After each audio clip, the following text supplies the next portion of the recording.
Well, good afternoon, everybody. We have the one, the only Tommy Cloud, president and founder of Third Act Retirement Planning way back in 2000. He's a certified financial planner, CFP, chartered financial consultant, CFC, and graduate of the prestigious Georgia Tech Institute of Tech, I think it is. His firm is fee only and fiduciary. He works mainly with CRNAs, successful technology executives, and Christians who are at or near retirement with about $500,000 in investable assets. Tommy, welcome to the show. How are you feeling today, big guy? What's on your mind? I'm feeling well. It's always nice to be back. I'm enjoying it, I tell you what. And, it's good to be on the show. Good to be with my buddy, my dear friend. And that's you, Brett. Thank you. That's, goodness. Give me a big head there, Tommy. You're too kind to me. I like that sweater over top of the button-down shirt too. That's lovely. Does it remind you of anyone in particular? Well, it's sort of shades of Mr. Rogers. It's a positive feeling. Well, would you be mine? Could you be mine? Won't you be mine? Do you randomly change your shoes when talking to people? Because then you complete the picture. There it is. Thank you. There's Roger. It does. I mean, yeah. Do I randomly change? Yeah, and you got to toss them around a little bit. I love it. I tell you, you give him some blonde hair, and it's a ringer.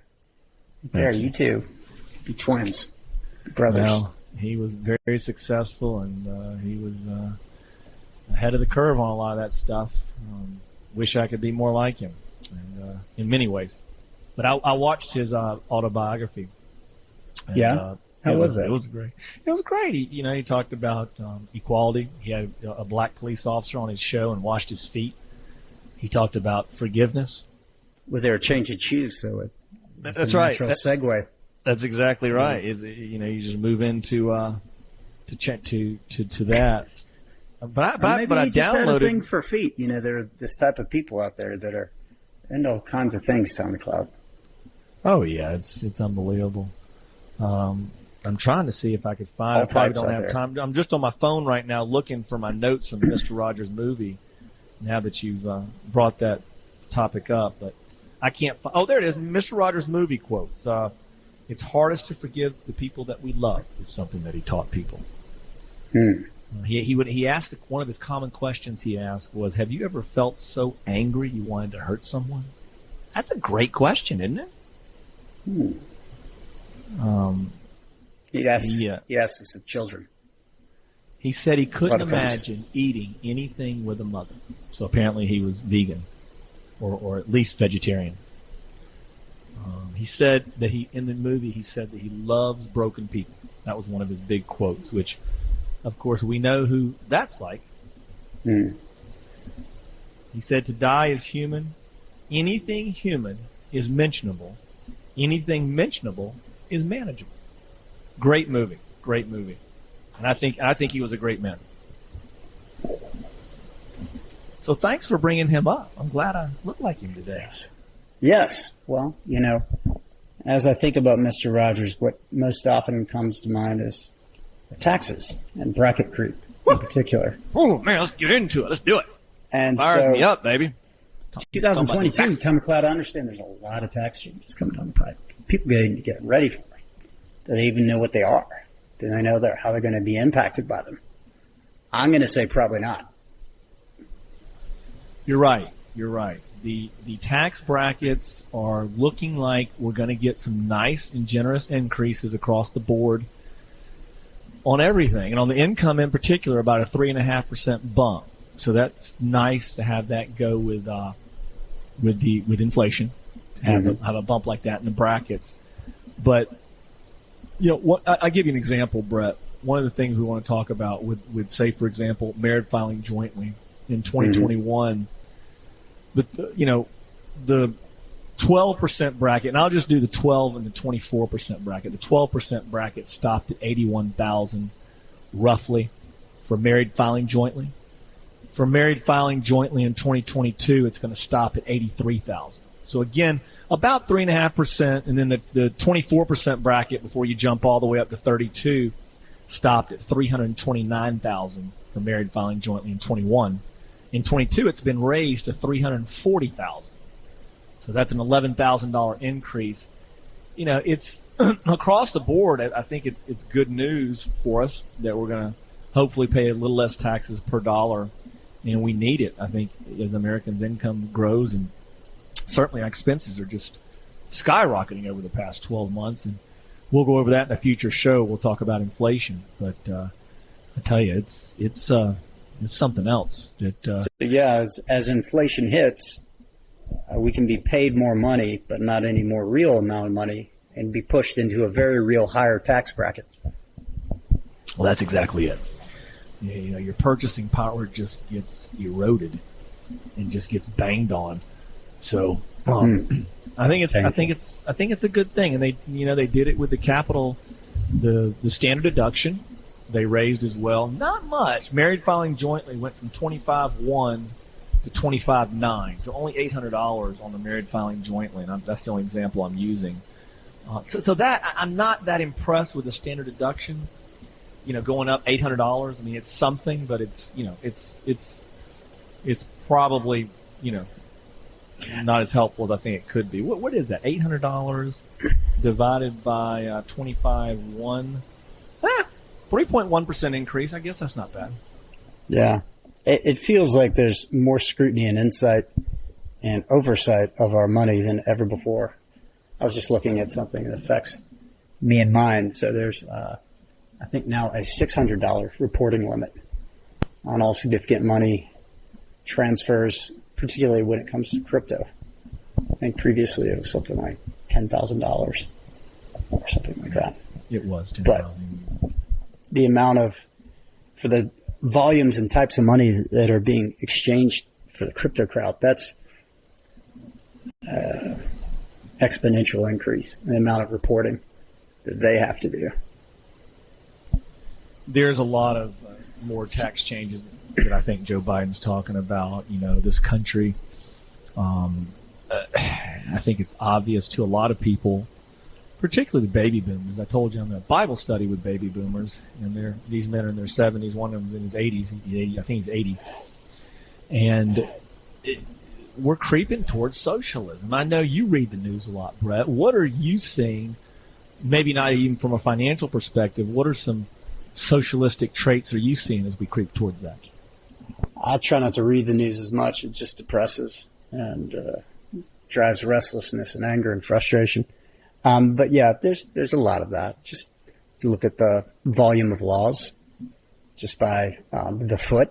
You know, if you stack modern legislation up, a lot of these bills and pieces of legislation, single sheets of paper, add them all together, you're talking about 5, 6, 7 feet tall, just piled all on top of each other. Now, how can a reasonable person hope to ever understand that legislation, much less even the people passing these laws?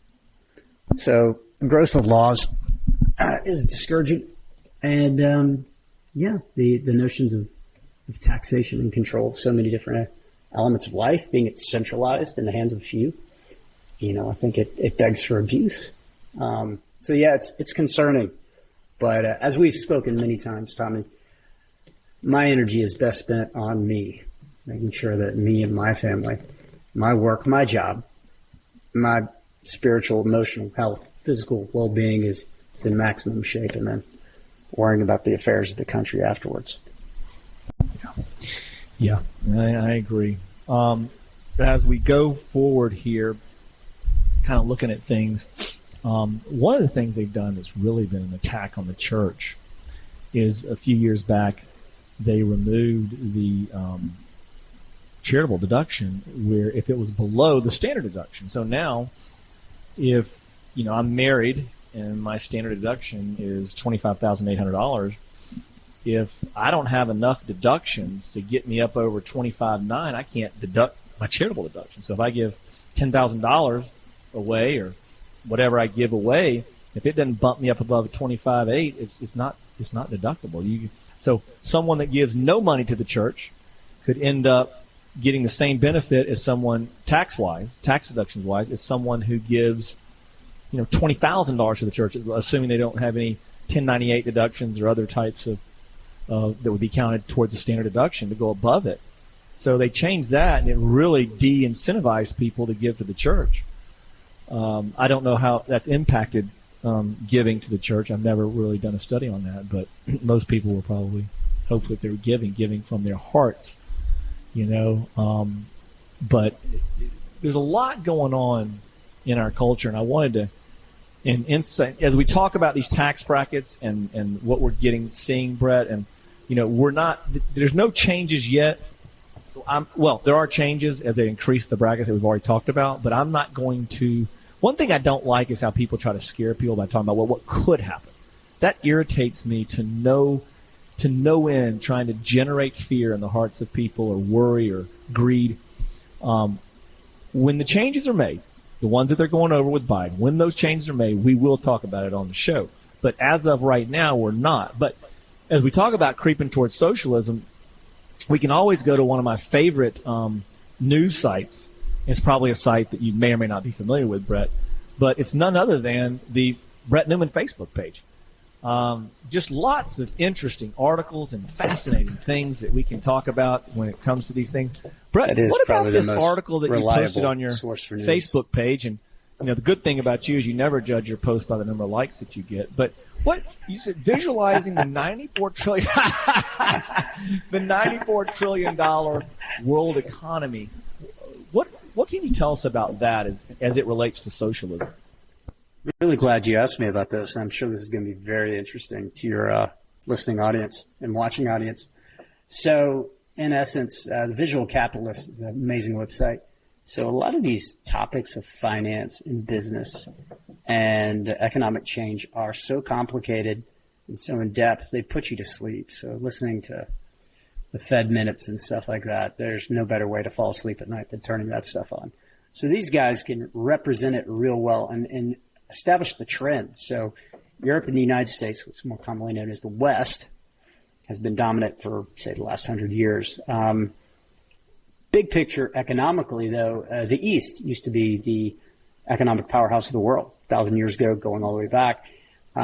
Their dedication to academic, business, social, intellectual pursuits is thousands of years old, and they're determined to recapture that global place in the world. So the concerning part in time in socialism is they're very much a command and control centralized economy, where they have even the social credit system. So here in the United States, your credit and your ability to get a loan is based on your ability to make payments on what you borrow on time. Over there, it's based on things like what kind of books you check out of the library, whether you've done a search for Tiananmen Square or not, if you do anything to embarrass traditional martial arts.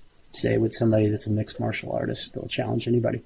They'll basically stop your ability to get a loan, buy a car, buy an apartment, rent an apartment, any kind of financial transaction that is not purely cash. They will shut down. So that notion of centralized authoritarian approach is the socialist tradition. And that's very scary. Most people don't, we're all different people, make different decisions based on different things. And we all, at the end of the day, want the freedom to continue to do so, make our own decisions for ourselves. And that represents, what 51% of the population thinks is best. It's going to be the way everybody does it. Yeah, that's scary. That is scary. Well, and there's some audacious statistic, like the top 1% in America pays 39% of the taxes. And like the bottom, 50% pay less than 1%, is something insane. Yeah, but top 50% of earners paid 99 point whatever percent of taxes. So as we move forward, and I'm glad you shared those things that are really communistic in nature, some of those things you talked about, as people listening to this can understand, as we're doing what we're doing towards socialism, it almost always slides into something much worse. But Brett, we're out of time. Next show, we're going to be talking about inflation. Outstanding. See you, Tommy. Thanks, Brett.